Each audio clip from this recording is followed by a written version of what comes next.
Awali yote kwanza tumshukuru Mwenyezi Mungu kujalia kufika salama hapa. Kwa jina naitwa Nasr Muhammad Omba, ni manager wa timu Malindi. Kiukweli maandalizi ya timu yangu yako vizuri, ingawa tulikuwa na break katikati ya mfungo huu.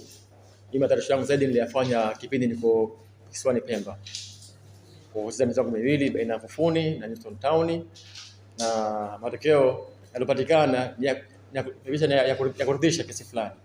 Kwa hiyo hamna mtu yote ambaye alitegemea kama Malindi iliondoka Zanzibar inaweza kudraw kwa Fufuni au kufunga Fufuni. Kile matokeo yalikuwa mawili matatu, on the all Fufuni katika draw, tukabahatika kufunga Newton Town na pointi 4. Kikosi kikweli cha Malindi kwa saizi niseme na watoe hofu kabisa wapenzi wa Malindi. Kiko vizuri. Sawa. Sababu hawakutegemea kama Malindi tarudi na pointi 4 kutoka Pemba.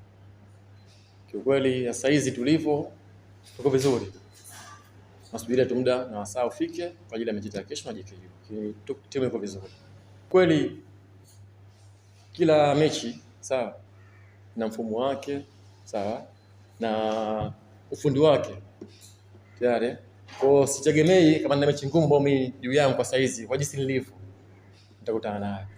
Messi niko tayari.